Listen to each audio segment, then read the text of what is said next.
તો દર્શકો, વિરામ બાદ આપનું સ્વાગત છે. ચર્ચાને આગળ વધારીએ. ડોક્ટર, આ સૌથી મહત્વપૂર્ણ સવાલ છે કે શું એપિલેપ્સીના દર્દીઓ માનસિક રીતે બીમાર હોય છે? ઇપિલેપ્સી એક સાયકેટ્રિક રોગ નથી. ઇપિલેપ્સીના દર્દીઓ માનસિક રીતે બીમાર દર્દીઓ નથી. હાવેવર, ડિપ્રેશન, એન્ઝાયટી અને સ્ટ્રેસ એ બીજા બધા દર્દીઓ કરતાં ઇપિલેપ્સીના દર્દીઓમાં થોડું પ્રમાણ એનું વધારે હોય છે, જે પ્રોપર લાઇફસ્ટાઇલ મોડિફિકેશનથી એ કંટ્રોલમાં આવી શકે છે. ડોક્ટર, શું એપિલેપ્સીના દર્દીઓ નોકરી કરી શકે કે લગ્ન કરી શકે? સો ધ આન્સર ઇઝ યસ. ઇપિલેપ્સીના દર્દીઓ જોબ કરી શકે છે, છતાં એમણે આટલું ધ્યાન રાખવું જોઈએ, બહુ હાઇટવાળી પ્લેસ પર અથવા બહુ શાર્પ અને બહુ ક્રિટિકલ ઇન્સ્ટ્રુમેન્ટની નજીકમાં જોબ કરવામાં ધ્યાન રાખવાનું હોય છે. અને એ જે જગ્યાએ જોબ કરતા હોય ત્યાં બી એમણે ડિસ્ક્લોઝ કરવું જોઈએ, જેથી રેરલી કદાચ ખેંચ આવી ગઈ તો એમનું ધ્યાન રાખી શકાય. અને જે લોકો એમને જોબ આપતા હોય છે એ લોકો માટે બી હું કહેવા માગું છું કે એમને કોઈ બી જોબ ના પાડવી જોઈએ. એમને યોગ્ય જોબ આપવી જોઈએ કે લોકો બી જિંદગીમાં આગળ વધી શકે નોર્મલ બીજા લોકોની જેમ. અને સેકન્ડ ક્વેશ્ચન, ઇપિલેપ્સીના દર્દીઓ મેરેજ ડેફિનેટલી કરી શકે છે. ઇપિલેપ્સીના દર્દીઓને એ જ ક્વેશ્ચન હોય છે કે અમારા છોકરાઓને આ ઇપિલેપ્સી આવશે કે નહીં. મોટાભાગની ઇપિલેપ્સી એમના છોકરાઓમાં નહીં જ આવે, સો તે કેન મેરી. અને એ વસ્તુ ધ્યાન રાખવાની છે. ઇપિલેપ્સીની 23 જેટલી દવાઓ અવેલેબલ છે. આમાંથી અમુક જ દવાઓ છે કે જે પ્રેગ્નન્સીમાં સેફ છે. સો ઇપિલેપ્સીના દર્દીઓએ મેરેજ કરતાં પહેલાં એમના ન્યુરોલોજિસ્ટને 3 મહિના પહેલાં કન્સલ્ટ કરવું જોઈએ. સો એમની યોગ્ય દવાઓ ચેન્જ કરવામાં આવે, જેથી અગર એમને પ્રેગ્નન્સી રહી તો બાળકોને દવાઓના કારણે કોઈ પ્રોબ્લેમ ના આવે. ડોક્ટર, આ સવાલ પણ એટલો ગંભીર છે કે શું એપિલેપ્સી દર્દીઓ સમાજમાં રહેવા યોગ્ય નથી? ઇપિલેપ્સીના દર્દીઓ નોર્મલ દર્દીઓ જ છે. એ લોકોને સમાજમાં નોર્મલ રીતે જ રહી શકે છે ને સમાજે બી એમને નોર્મલ દર્દીઓ તરીકે જ અપનાવવા જોઈએ. ઇપિલેપ્સી સપોર્ટ ગ્રુપ હોય છે, સો એમની બી હેલ્પ લઈ શકાય છે. ડોક્ટર, શું તમને લાગે છે કે એપિલેપ્સીથી પીડિત વ્યક્તિમાં કોઈ દુષ્ટ આત્મા હોય છે? નો, આનો આન્સર છે 100% નો. ઇપિલેપ્સી પીડિત દર્દીઓના શરીરમાં કોઈ બી આત્મા નથી હોતી.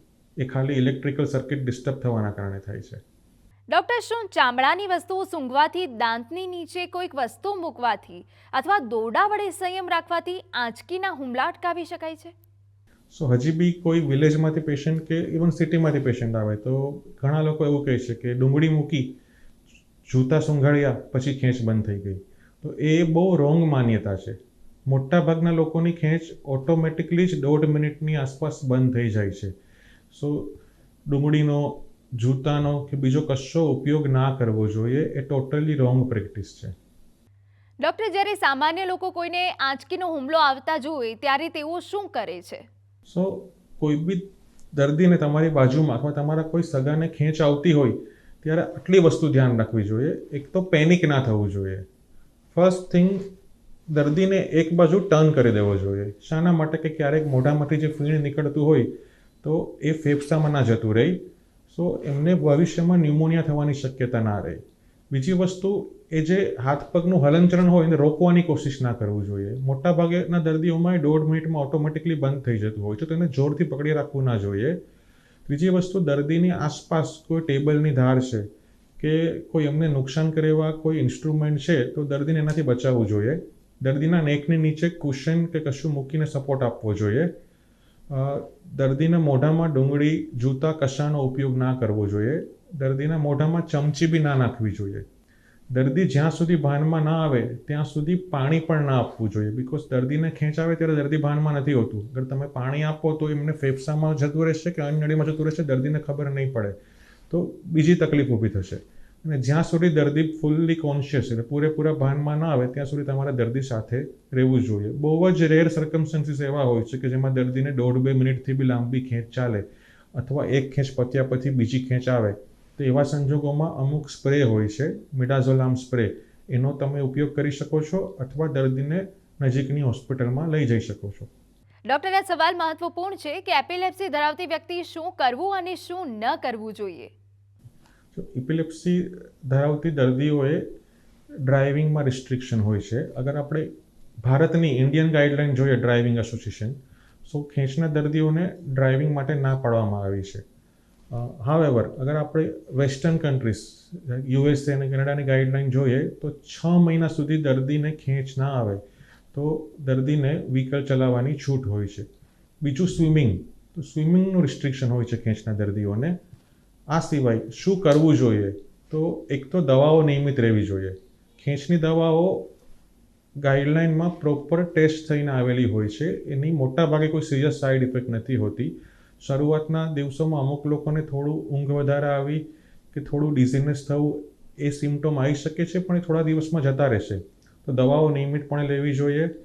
8 કલાકની સ્લીપ જરૂરી છે અને અનનેસેસરી સ્ટ્રેસ ના લેવો જોઈએ, જેનાથી એમની ખેંચ ટ્રિગર થઈ શકે.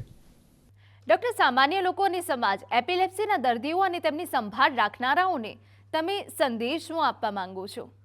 સૌથી પહેલાં સમાજ માટે એપિલેપ્સીના દર્દીઓ એક નોર્મલ દર્દીઓ છે. એમને નોર્મલ માણસો તરીકે જ ટ્રીટ કરવા જોઈએ. એ કોઈ ભૂત ભૂવાના કારણે થતો રોગ નથી, કોઈ સાયકેટ્રિક બીમારી નથી કે કોઈ અસાધ્ય રોગ નથી. અને ફોર એપિલેપ્સીના પેશન્ટો માટે ઘણી સારી સાઇડ ઇફેક્ટ વગરની દવાઓ અવેલેબલ છે. અગર દવા પછી બી ખેંચ ચાલુ રહી તો ખેંચના ઓપરેશન, અમુક ડાયટ રિસ્ટ્રિક્શન અને અમુક બીજી થેરાપીસ, ન્યુરોમોડ્યુલેશન, એનાથી બી તમારી ખેંચ બંધ થઈ શકે છે. સો પોઝિટિવ રહો, કોન્ફિડન્ટ લો. કંઈ બી ડાઉટ લાગે તમારા ડૉક્ટરને મળી લો. અને તમને થોડા એક્ઝામ્પલ આપું તો જોન્ટી રોડ્સ, જે વર્લ્ડનો one of the best allrounder છે. Apart from cricket he plays many sports. Napoleon, Leonardo da Vinci, Alfred Nobel. So આ બધા લોકોને એપિલેપ્સી હતી, but they all did very well in their life. So when God give you some illness, they will give you some special power. So you can live a normal life. Doctor Mihir Parekh, તમે અમારી સાથે જોડાયા અને અમારા દર્શકોને જરૂરી માર્ગદર્શન આપ્યું, તે બદલ આપનો ખૂબ ખૂબ આભાર. તો દર્શકો, એપિલેપ્સીથી પીડાતા દર્દીઓ અને તેમના સગાઓને ડરવાની કોઈ જ જરૂર નથી. બસ સાચા ડૉક્ટરનું કન્સલ્ટ કરવું યોગ્ય બની જાય છે. ખાસ રજૂઆતમાં અત્યારે બસ આટલું જ. મને રજા આપશો. નમસ્કાર.